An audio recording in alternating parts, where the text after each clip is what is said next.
Hampshire, May 1817. The quiet afternoon at Ashford Manor felt like a peaceful dream that had settled over the countryside.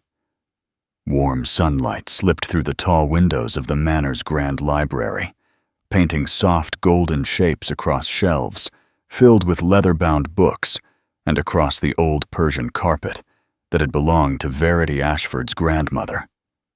Miss Verity Ashford sat curled comfortably in the wide window seat, her back resting against a velvet cushion. In her hands rested a worn volume of Tacitus written in Latin, the original language. Her hazel eyes moved carefully across the ancient words, while her lips formed silent translations.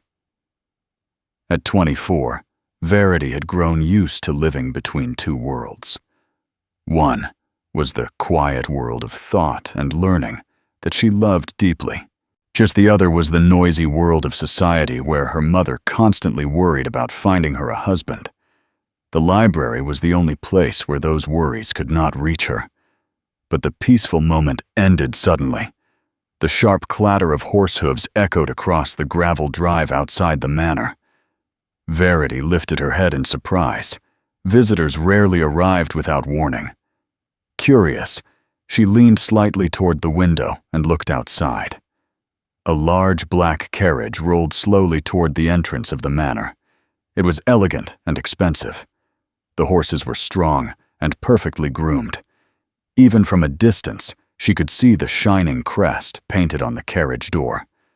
This was no ordinary visitor. Her stomach tightened with a strange feeling of unease. Ashford Manor was comfortable, but it was not grand enough to attract powerful aristocrats. Whoever sat inside that carriage belonged to a world far above her own. Moments later, the quiet house exploded into sudden noise. "Verity!" Her mother's voice carried loudly up the staircase. "Verity Ashford, where are you?" Before Verity could respond, the library door flew open, and Lady Ashford rushed inside. Her mother looked both excited and alarmed, a combination that Verity had learned usually meant trouble. "What are you doing here?" Lady Ashford demanded. She hurried forward and snatched the book from Verity's hands. "Latin again? Of all the ridiculous habits, we have guests arriving this very moment." "I was only reading, Mama," Verity replied calmly as she stood. Surely there is nothing improper about reading in one's own home." "Nothing improper?" Lady Ashford nearly gasped. "The Earl of Blackstone has arrived without warning, and I find you hiding here like some strange scholar." Verity blinked. "The Earl of Blackstone?" Even she recognized the name. Lord Julian Winters was one of the most powerful men in England. He was wealthy, influential, and known for his sharp mind in Parliament. Many said he was impossible to please, and that he held extremely high standards for everyone around him. "What would the Earl of Blackstone want with us?" Verity asked. "He has come to consult your father on parliamentary business," Lady Ashford explained, while pacing anxiously. "But that is not the important matter. You must go to your room immediately and remain there until he leaves." Verity stared at her. "You want me to hide?" "I want you to avoid ruining your future," Lady Ashford snapped. "The Earl is unmarried. Do you understand what that means? Your sister Lydia and her friends are here visiting from London. They are charming young ladies who know how to behave properly around important gentlemen." Her mother looked directly at Verity's simple dress and practical hairstyle. "I cannot allow him to see you and assume the Ashford family raises unfeminine blue stockings who frighten away respectable men." The words stung, even though Verity had heard them many times before. Very quietly, she said, "Very well, Mama. I shall stay out of sight." Lady Ashford softened slightly, though worry still filled her face. "These powerful men want pleasant wives, dear, not women who challenge their ideas." Verity said nothing more. She simply left the library and walked upstairs to her room. For a short time she tried to obey her mother's request, but peace never lasted long in Ashford Manor. Within half an hour, Mrs. Patterson, the housekeeper, knocked urgently at her door. "Miss Ashford, I am terribly sorry to disturb you," the woman said, "but the cook needs guidance about dinner, and several merchants have delivered bills that require approval." Verity sighed quietly. This was the truth her mother preferred to ignore. While Lady Ashford organized social gatherings and worried about appearances, Verity quietly managed the practical life of the household.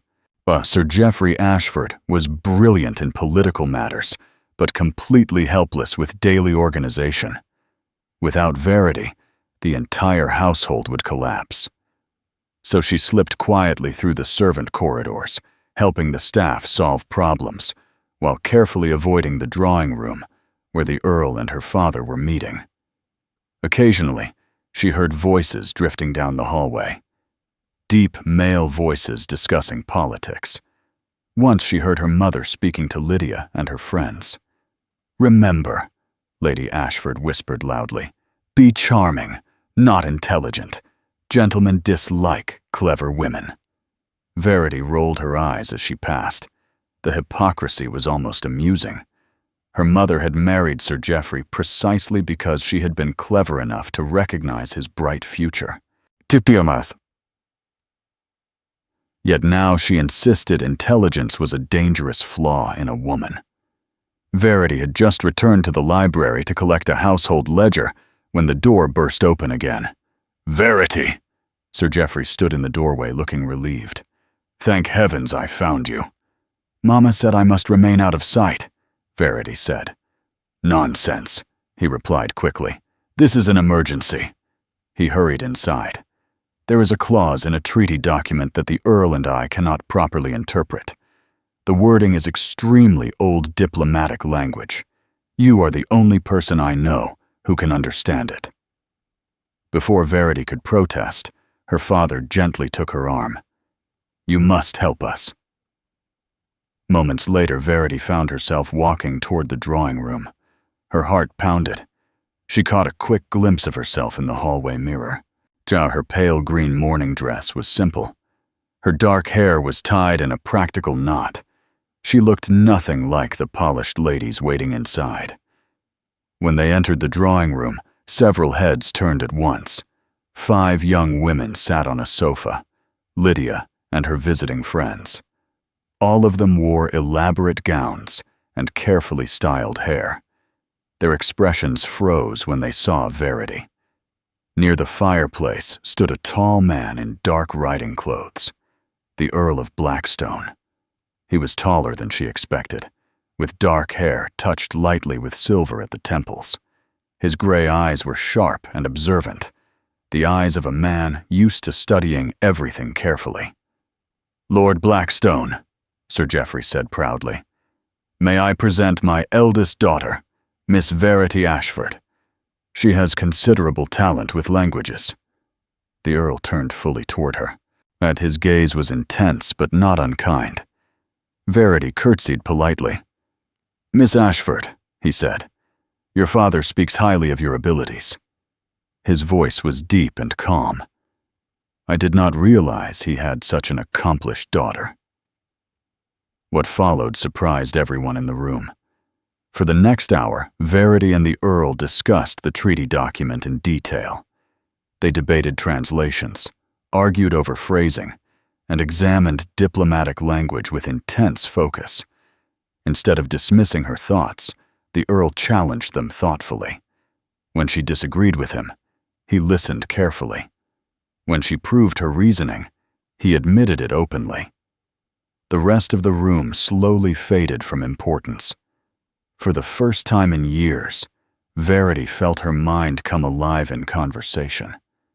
When the discussion finally ended, the Earl studied her with quiet respect. "Yeah, your interpretation is correct, Miss Ashford," he said. "You have clarified a matter that has troubled Parliament for weeks." Verity felt warmth rise in her cheeks. "You are too kind, my lord." "Not kind," he replied. "Accurate." He paused thoughtfully. "Tell me, Miss Ashford, have you studied diplomatic history more broadly?"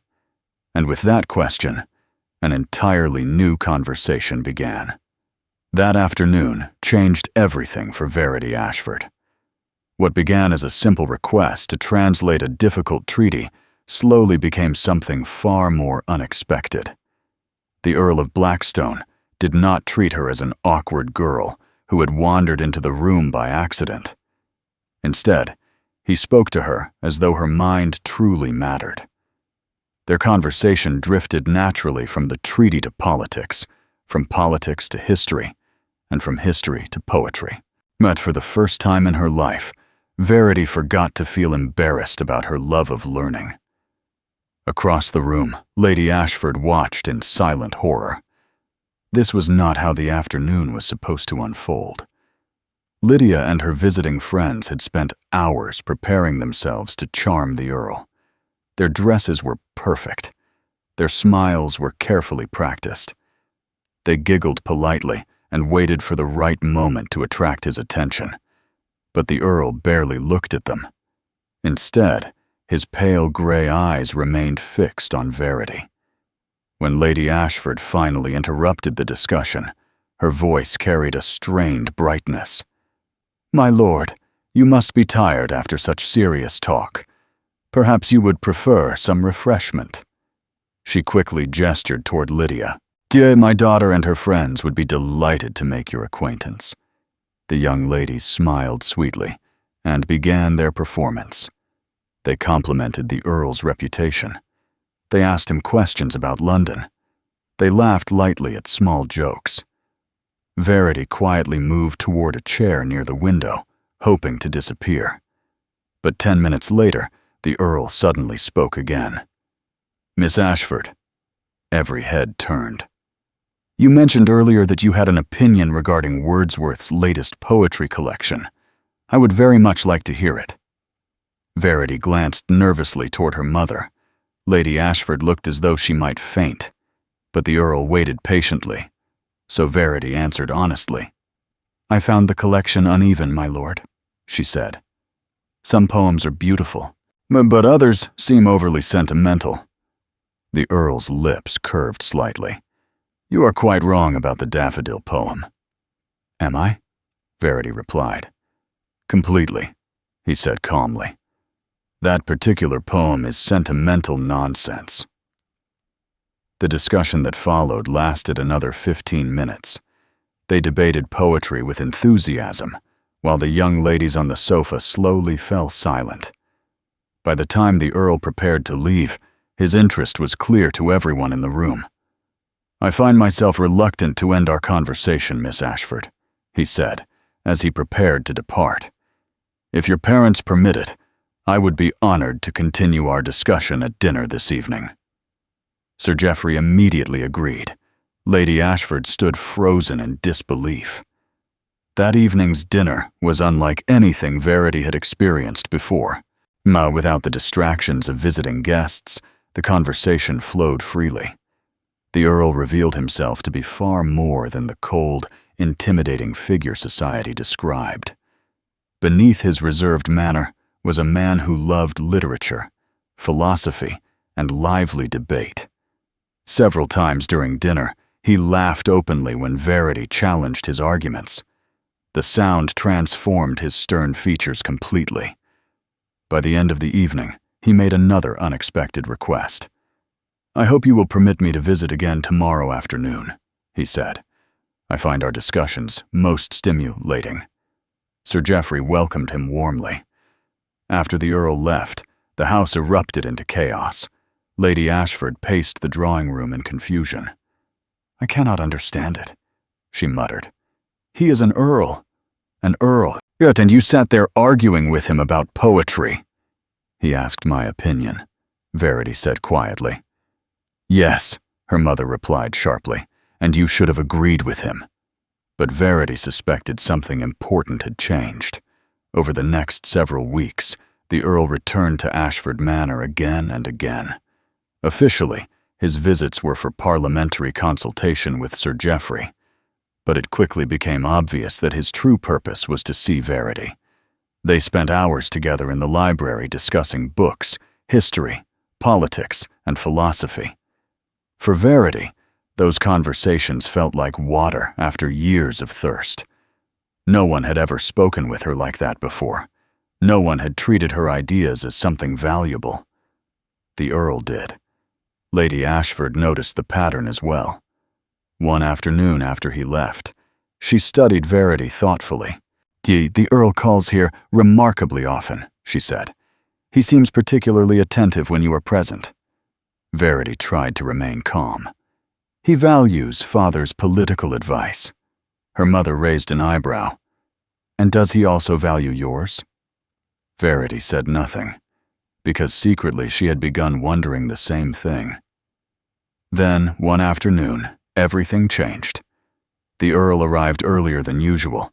Verity happened to be alone in the library, reviewing household accounts.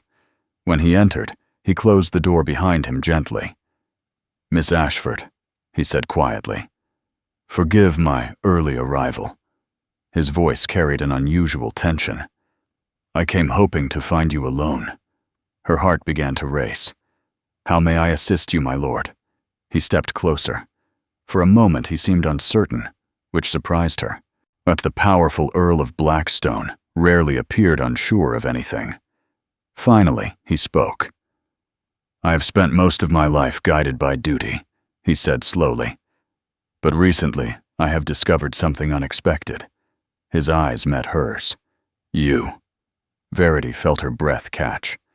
"I have returned to Ashford Manor many times," he continued.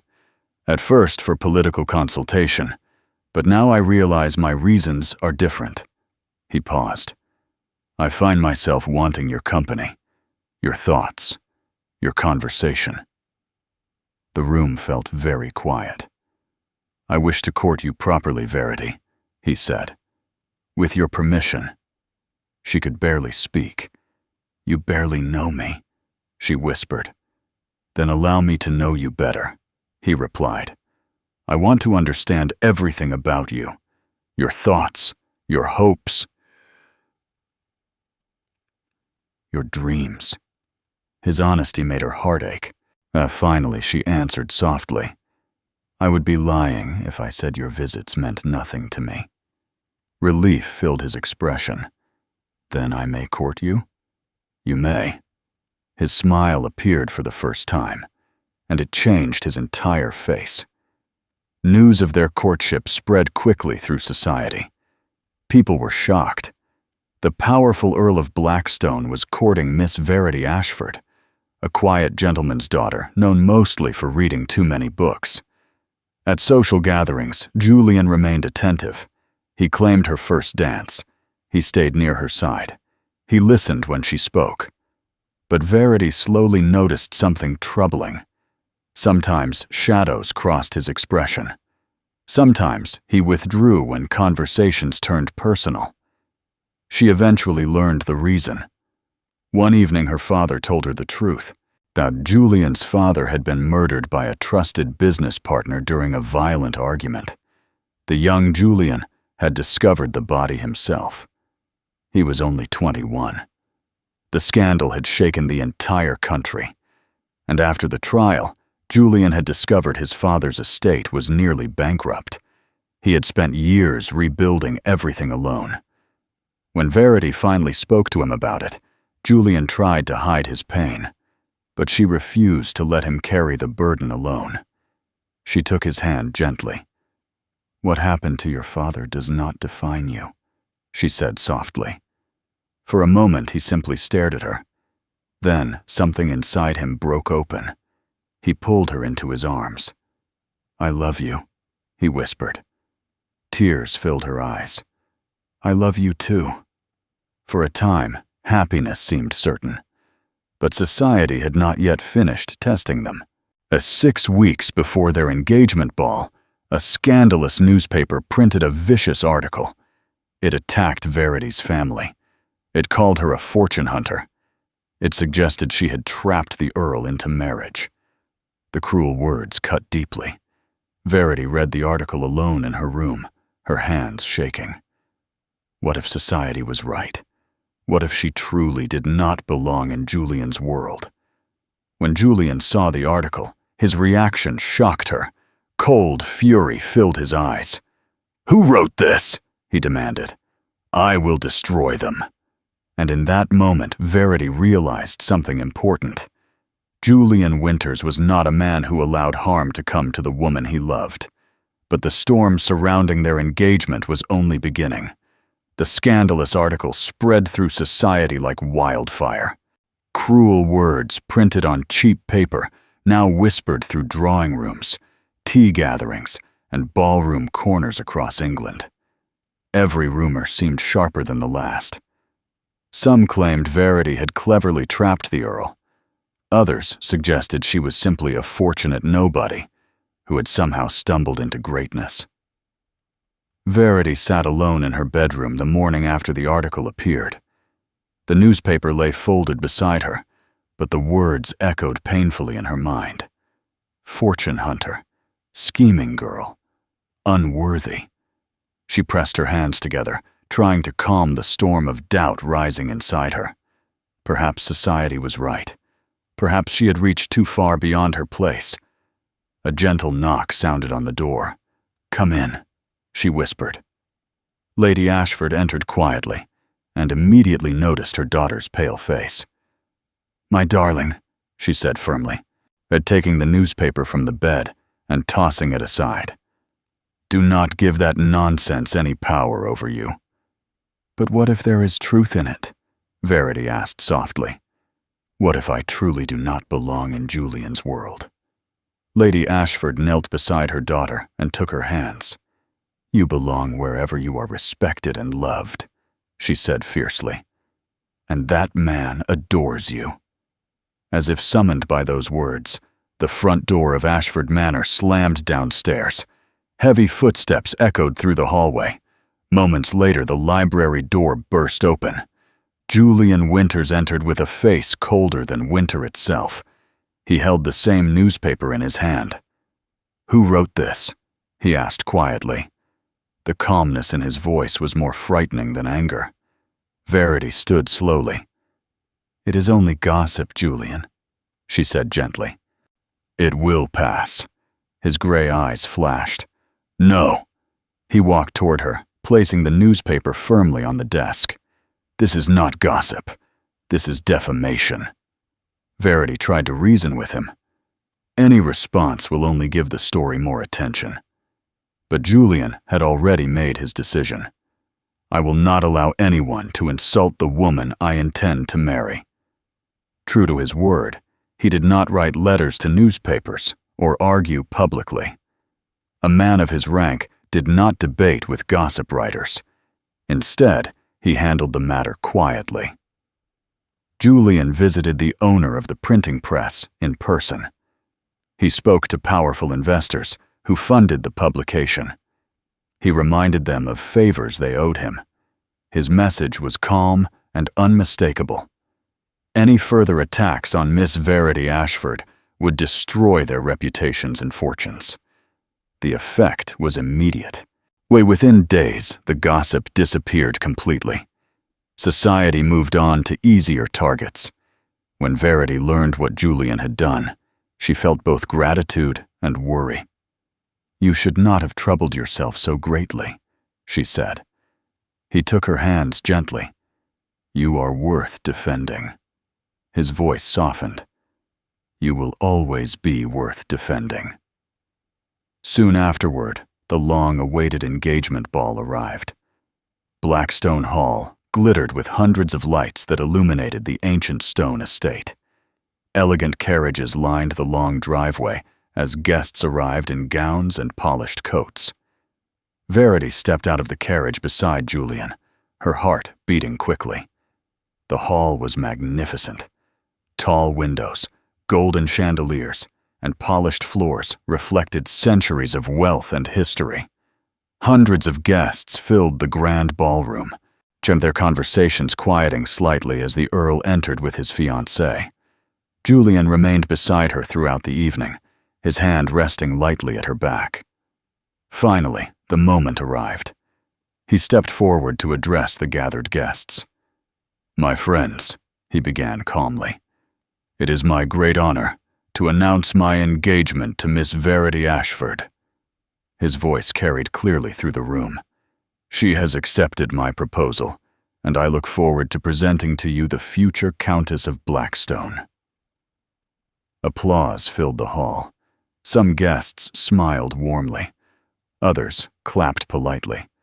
A few older ladies whispered behind delicate fans, their expressions clearly doubtful. Verity met their gazes calmly. She had expected this. The evening continued with endless congratulations. Some guests were kind and sincere. Others offered compliments that carried hidden insults. "How fortunate you are, Miss Ashford," one dowager remarked with a tight smile.